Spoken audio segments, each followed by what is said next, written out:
Remember about the fact that I told you last night that we had a nice view but I couldn't show you because of the GoPro's inability to shoot low light conditions? Well, I'm not superstitious, but this is a cemetery over there, right? So, it's kind of nice. Let's say it's special. For those who are wondering why I'm not superstitious, is because different countries and different cultures have different opinions on the same subjects. For example, when I was a kid in Russia, my mom always said, "Do not whistle, otherwise you won't have any money." Okay. And a couple years later, I moved to Holland, and then all the adults starting to say, "You should eat the crust of your sandwich, otherwise you won't be able to whistle." And I'm like, what? That makes no sense. You know, in Russia we'll also say that keeping empty bottles at home also leads to poverty. I'll have that, thank you. This is something I brought for my friends here in Stockholm, who you'll be meeting soon. And I think you already know it because I'll be revealing it later, because this is the prologue series you're watching, so I have told you what I'm planning. So I'm visiting speed hunters here. So as you may have seen probably in the previous vlog, when I visited Car Throttle the first day, I was wearing speed hunter shirt. So today I'm wearing Car Throttle shirt because, yeah, I don't know, it's kind of strange going full fanboy and wearing the clothes of the brand that you're going to visit. And for those who are wondering, like, isn't it like strange that you're wearing competitors' shirt to the meeting of the company that you're going to? No, because Car Throttle and Speed Hunters are everything but competitors. If you go on Car Throttle, you will see Speed Hunters have a profile there, and it's actually the most visited profile. At the day of shooting, which is 24th of February, yes, correct, they have over 20,000 of followers, which is the largest amount of followers on Car Throttle. Anyway, those are numbers. I think you're tired of numbers. I'm gonna get some breakfast and then I'll go to Speed Hunters and show you some awesome stuff and maybe disclose some things that we have in mind for 2016, because obviously that's the reason why you're watching. See you in a bit. This is one of the few times when you can see me, an image of Boosted Boris, but talking as Misha, because as you can see, it's very sunny and pretty cold. Let me show it to you. It's -1. I hope you can see it like this. This is actually how the image of Boosted Boris was born, coincidentally. Like 2 years before I shot the very first episode of Boosted Boris, I went to middle of Russia where it was very, very cold and very, very sunny. It was like -25 or something, and the sun was shining like crazy, so I had to get a hat and get glasses. And coincidentally, this image stuck with me, and I used it later for the very first episode, which was actually also shot in Sweden during Elmia Billsport Custom Show in 2014. I will put a link up, I think here or here, whatever. I'll put a link up where you can see the video. Okay, let's keep walking. Yep, this looks like the right place. The 14-year-old kid inside me is screaming wild of excitement.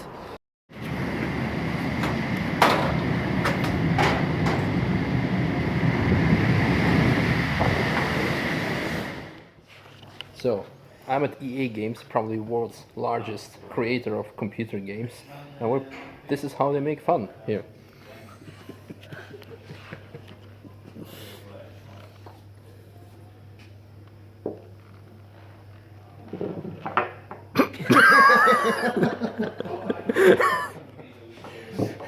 Okay, I'll explain the mechanics of the game. So basically, you need to shoot this kind of thing. This is not right. Yeah, I think you need more sand. Yep. And basically you need to get this puck, or how do you call it in English, puck? Whatever, you need to get one of those things to the other side of the table. And the first team who gets 15 points wins. And what if I like shoot his away? Well, then you lose points. So it needs to stay on the... Yeah, so you're a team. Okay. Everything is awesome. Everything is cool when you're part of our team. No. 0 points.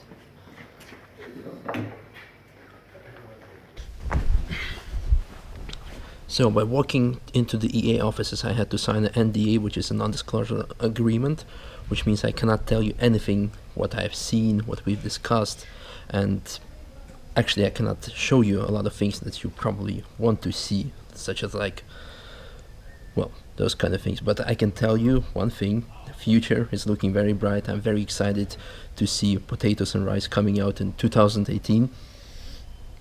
But there's one thing, however, that they allow me to show, which is their lounge and kitchen area. So, well, let's just do that.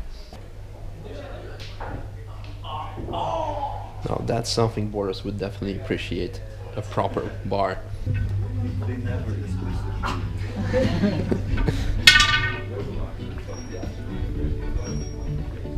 Good. So that personnel won't get any RSI. This is pretty cool. Ah, and this. Look at the kitchen. With so many staff, you're probably gonna need more than one microwave. Now, this is a very Nordic, Scandinavian thing to do. Distinguish trash. So you got metal, plastic, paper cups, glass, colored glass.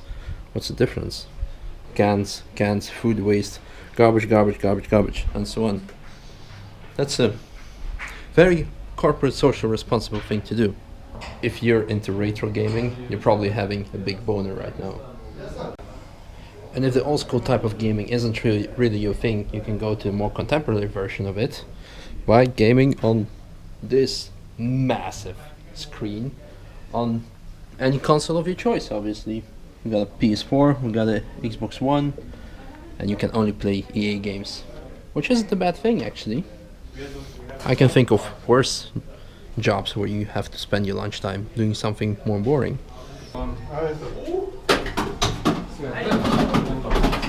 I in particular like this thing.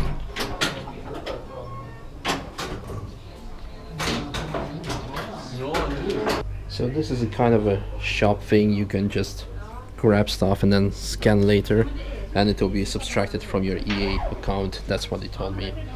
So pretty convenient thing to do if you don't want to head out for lunch. Speaking of lunch, I think I should get going and get some. So that was a pretty nice day spent at EA headquarters and Speed Hunters too, obviously. Heading back to the hotel now, dropping stuff off before we can proceed with some sightseeing and dinner. So I may or may not include that in the vlog, don't know yet. How'd you like it? It was an awesome day, awesome people, awesome impression. Yeah. Let's continue.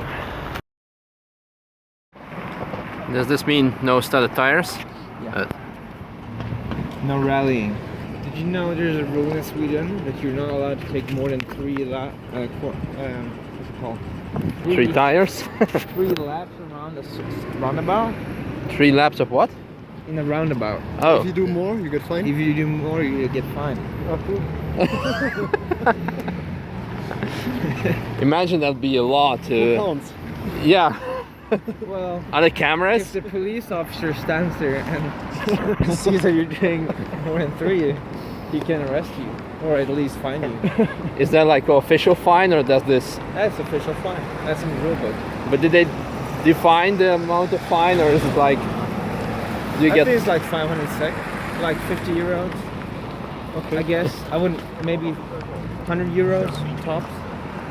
I'd rather do 4 laps on the Nürburgring than do 4 laps on the roundabout to pay 100 euros for it. Yeah. Oh, my Snapchat.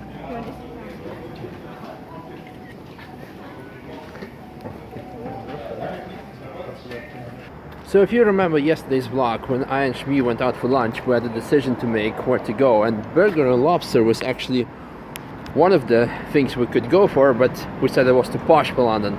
The real reason was that we didn't have time for it because I had to catch the flight to go to Stockholm. But today is completely different thing, so let's check it out.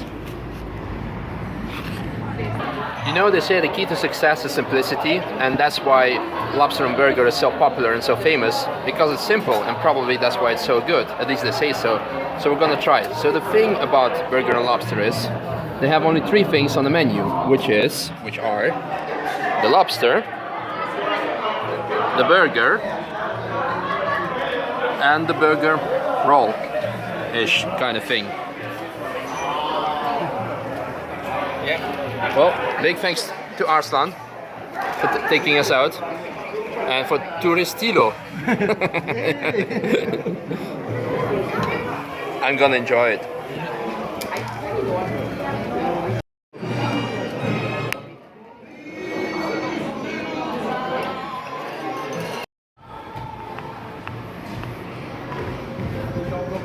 Det här kommer bli coolt. Det där får some video logs. If you don't mind. Can I Snapchat? Yeah, you can Can I Snapchat. Snapchat you doing a video log? Of course, you can do. Good job, guys. Yeah. Everybody involved, good job. So I like to innovate kind of things. So for the past 2 days, I've been finishing my vlogs in the hotel room. So I think this is a good. Wait, I need to shoot you, all of you. You want- I'll do a video snap. Wait, yeah. Talk. You want to talk? You want me to talk? Do your video thing. Video log. Okay. So I think I should be innovating, and for the past 2 days I've been finishing my vlogs in the hotel room. So I think it's a good time to try something new, and I like to finish my vlog now while walking on the street. While my friend Arslan here is Snapchatting while I'm making end to this video, which is kind of a cool thing. Anyway, like the previous 2 days, it's been a very busy but very productive day. I hate to be repetitive, but it's also been a very educative day, thanks to this guy who showed me around Stockholm, showing us all parts. Did you like it? Turistilo, Mr. Daniel? Yeah, it's a real tourist making pictures of stuff. Anyway, we discussed a lot of cool things at EA and Speed Hunters I'm not allowed to tell. But can you confirm they are cool and interesting? They're definitely secret. They're definitely secret, so secret can be either good or very bad, but you can just trust me that they're very good. We're kind of walking to our hotel right now. Tomorrow we'll be leaving Stockholm back to the Nürburgring. So I may tell you something about the stuff I do there. I may save it for another day. So yeah, just subscribe and see you next time. Thank you and have a good night. Oh yeah, there's actually something I forgot to mention. This guy was featured in the Ring Garage infomercial I shot earlier. So feel free to have a look here. Here, somewhere. And actually, it's also the first day of the vlog where I start and end in the same country. It's marvelous. There's actually another location which plays a crucial role at the EA Games existence, and I am allowed to tell you more about it, which is EA's Games toilet. And just look at that awesome honeycomb pattern on the walls and on the floor. Very important part is the way the toilet paper is hanged. The proper way. It has multiple soap. Also, it's not just a toilet. Some people say it's an extension of R&D department because creative people get their ideas from 2 locations mainly. It's shower and the toilet. The more you know.